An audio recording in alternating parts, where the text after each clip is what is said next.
Hi, I'm a huge Illwinter fan and their Floorplan generator is my mapping software of choice.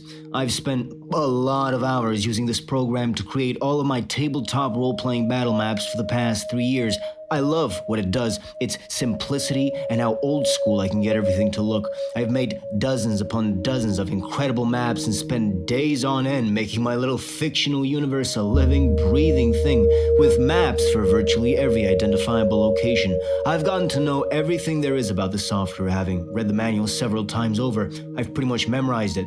When it was released and I purchased it, I thought to myself that I'll probably use this program for the rest of my life.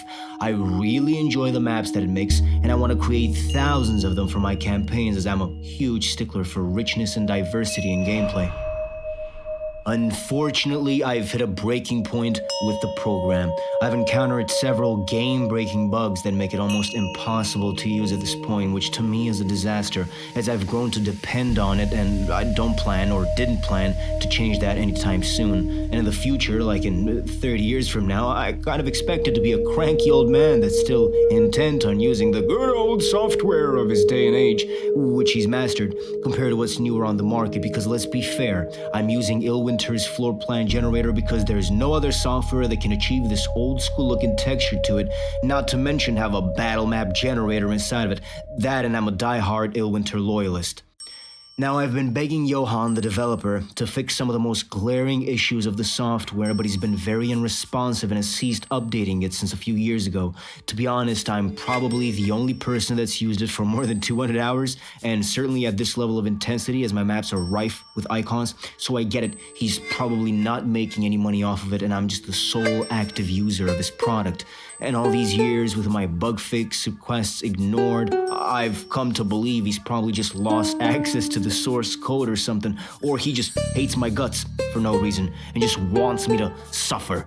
But I'm hoping that in this life, God will bless Johan so as to show me mercy and by his grace, fix the software.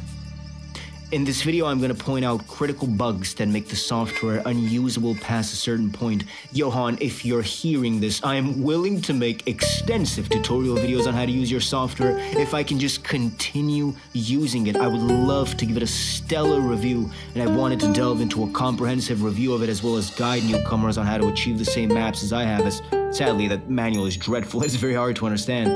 And I want to record how I make these, hopefully hundreds more of these maps, but at this point this program is just broken and it's a soul-crushing shame. Please fix the software, man. It can be utterly exceptional, but right now it is just not functional.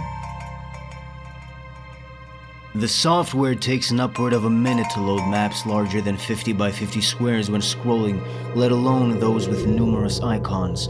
This happens whenever you work within a zoomed-in space on your slightly larger than average map and then scroll out. It takes approximately between 1 and 2 minutes to redraw sections of the map which you see blacked out, which makes using the program virtually impossible when making maps that are anything larger than a few dozen meters. I suspect this has something to do with the size of the map as well as how many icons are on it.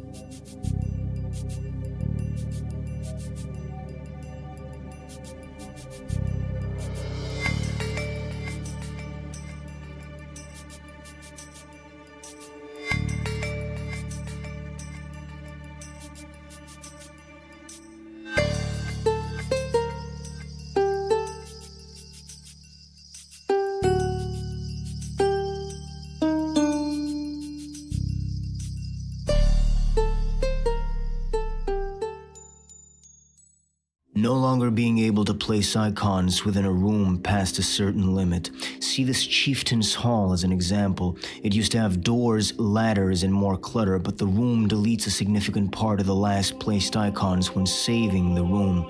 I noticed you increased the icon limit for the floor plan generator, but I'm not sure if this extended to the random dungeon scheme generator. In any case, every room should have a greatly expanded icon allowance. icons no longer recognizing whether they should be over or under walls.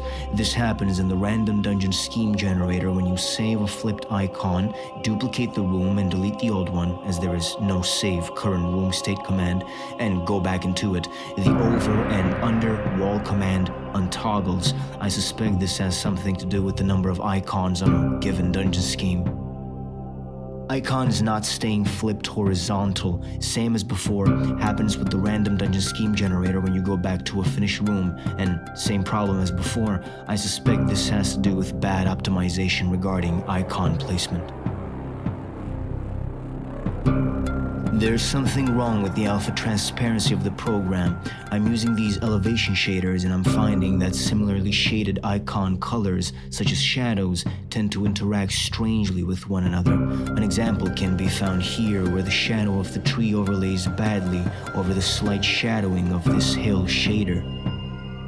Please add an icon toggle to place under all other icons and place on top of all other icons. It is unbelievably difficult to have to move and delete and re-add icons and layer them on top of each other when you want their layering reordered, especially if there's like 10 icons all in a layer sandwich. Please allow me to raise the elevation by brush instead of by single terrain. Having a brush-like tool to increase or decrease the elevation of all floors under the radius would save me an exceptional amount of time and frustration. And also consider allowing elevation to be processed by the random dungeon scheme generator, as I cannot elevate floors in that part of the program.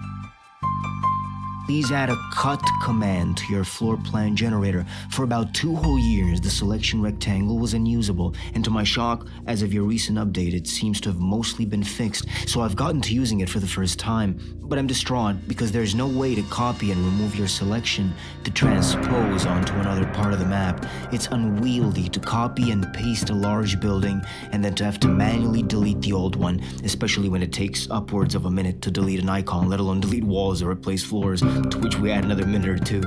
Additionally, besides cut and paste, a paste and delete option would be incredible so that it deletes anything underneath your selection before you paste it.